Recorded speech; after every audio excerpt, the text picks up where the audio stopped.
Hello, everyone, and welcome to Gooey's Dungeon Dive, the podcast where I, Gooey, rank every dungeon in The Legend of Zelda. And this week, we take a journey through the land of Ikana.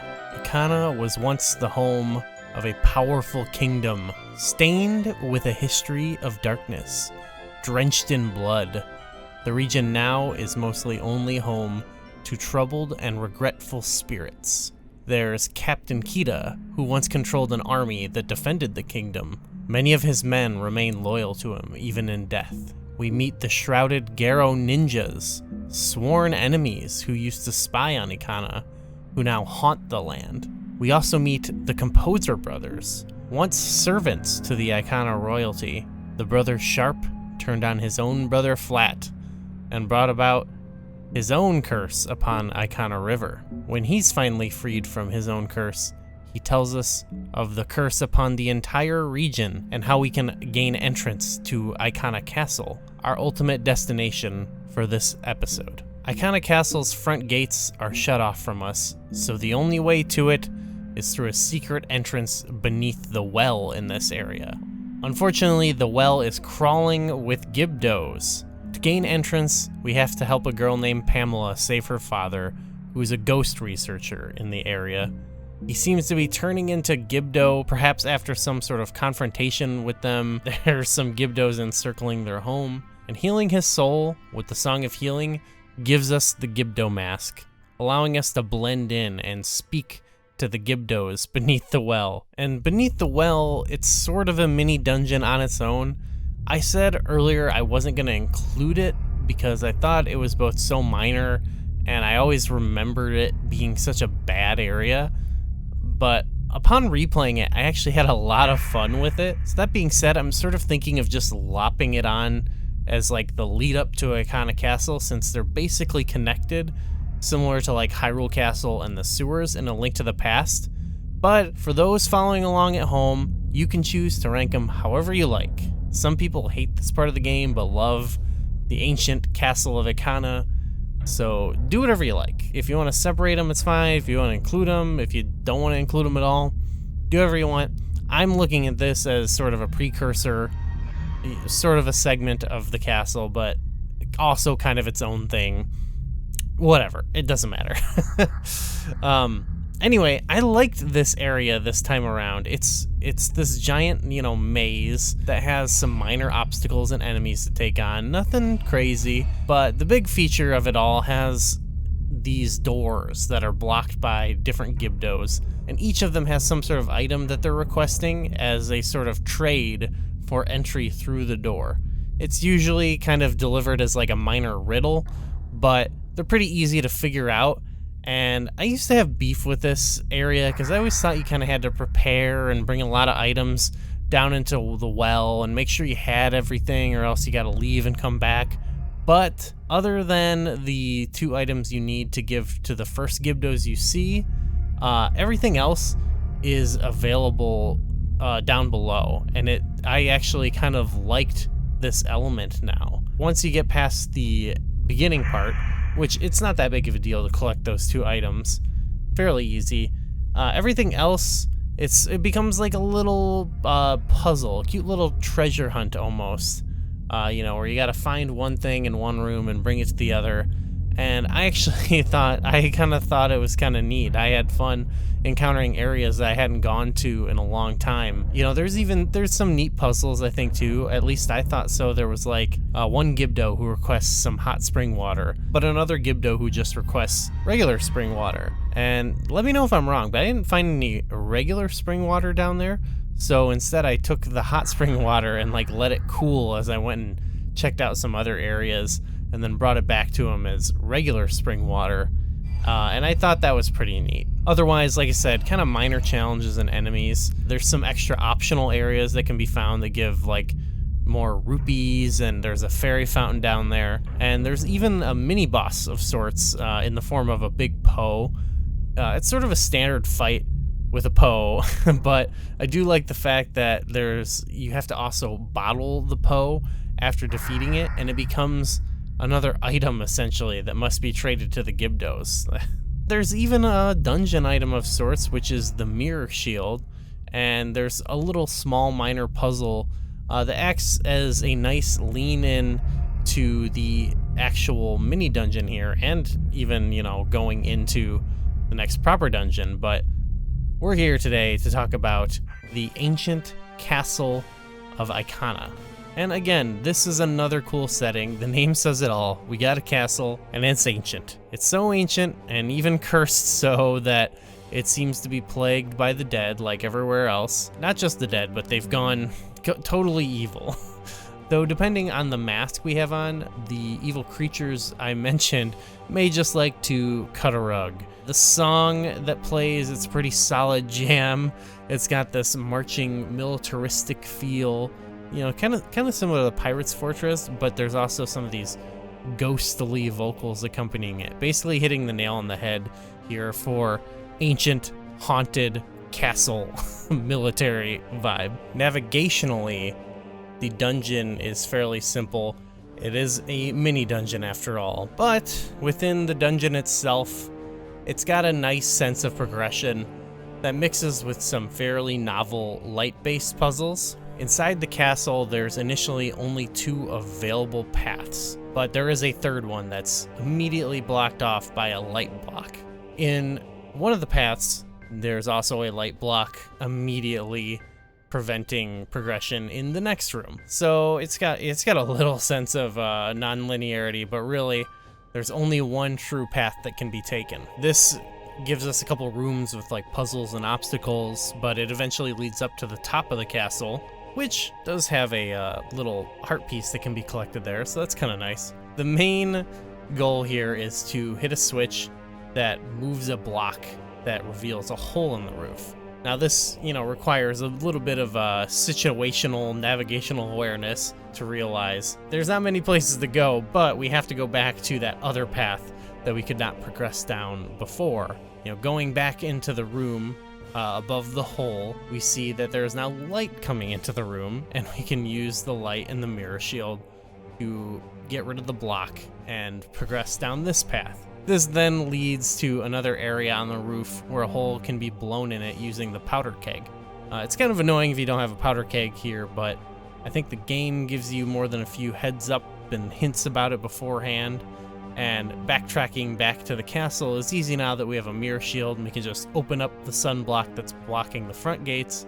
So it's not too bad to go back if you ask me. But anyway, blowing a hole in the roof lets light into the original entrance room of the dungeon, allowing us to finally remove that first light block that was blocking our way.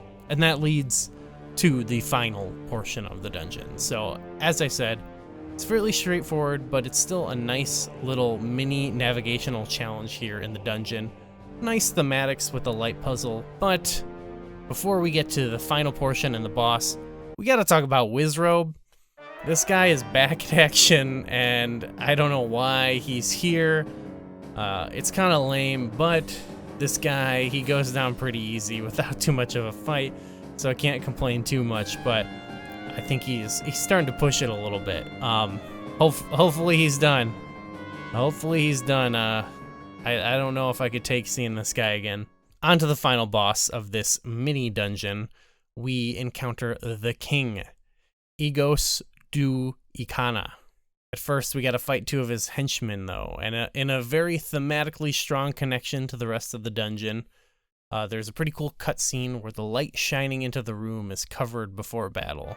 But to do battle with these enemies, we first have to burn those curtains and bring light back into the room. I always thought that was pretty cool. The henchmen, they got to be defeated in some hand-to-hand combat, and they're ultimately taken down by reflecting light on them after, you know, we've knocked them down. And there are all kinds of various strategies to beating them, but I think the one little Easter egg everybody loves to talk about in this fight is they can be marched around using the Bremen mask. And that's always a fun sight. But there's a little Easter egg where you can wear the captain's hat and make them confuse you for the aforementioned Captain Kita. So yeah, it's always worth mentioning here. I always love those little Easter eggs. But once you take down the 2 henchmen, the king joins the fight. And he's real cool looking, obviously. I should mention these guys look pretty sick, and it's pretty cool fighting these big awesome skeleton warriors.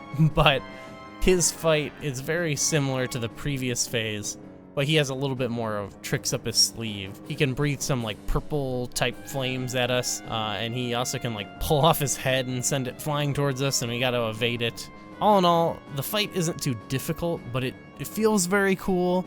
It's challenging enough, obviously, and it's a nice, substantial end for this mini dungeon. It's a pretty meaty boss for what this dungeon is. And after defeating them, we get a funny little bickering scene similar to like Twin Rova and Ocarina of Time between the two henchmen.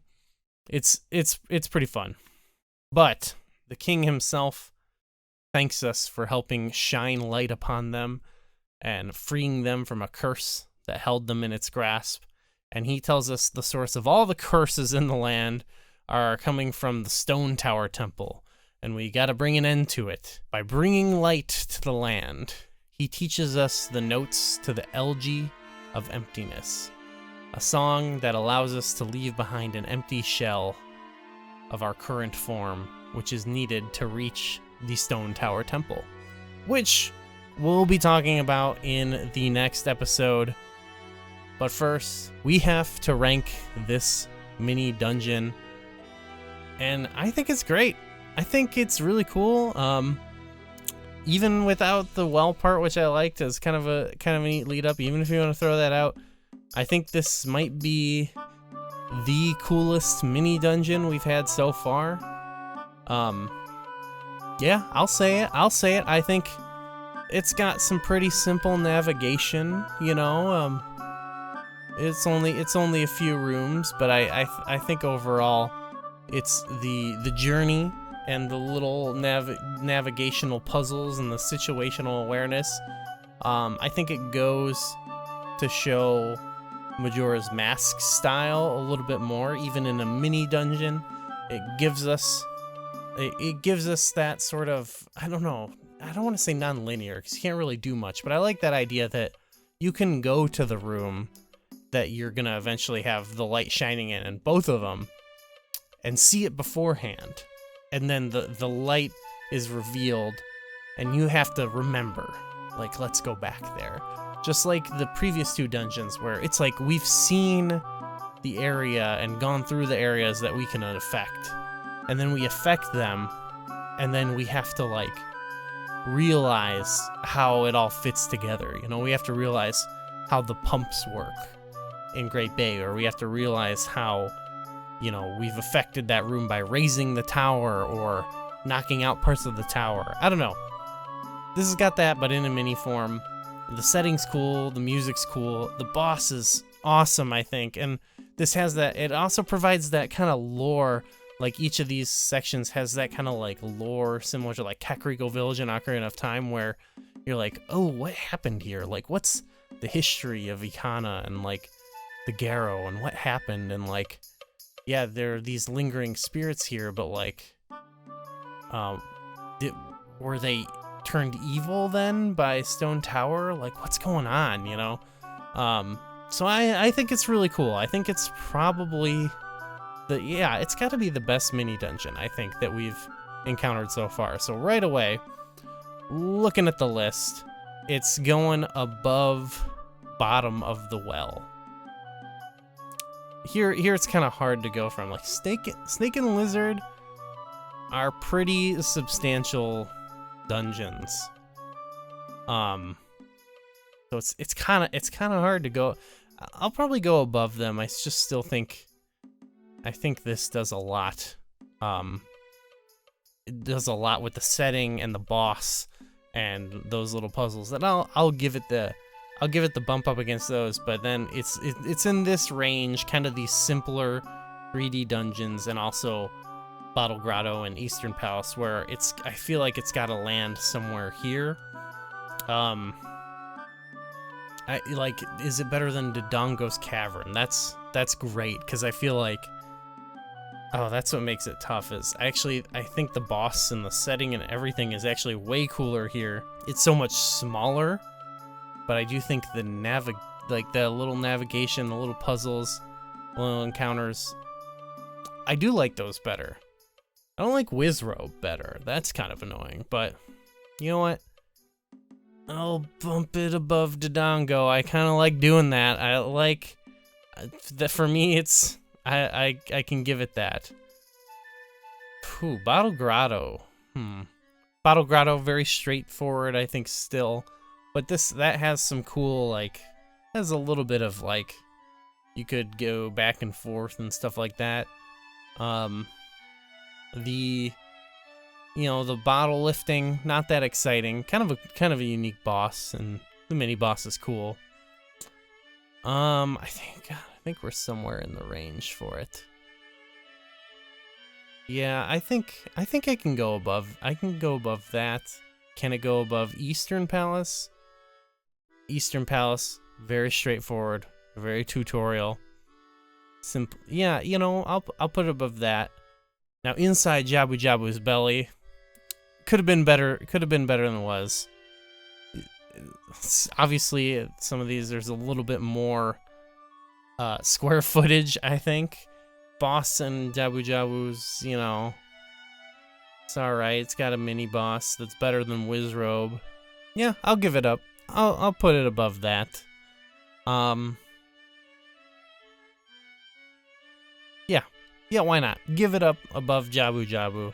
I think this mini dungeon deserves a even bigger boost than Bottom of the Well. Like I said, it's very simplistic, but I love it. And I don't think from here I can get it above. Well, I don't think I could get above Desert Palace.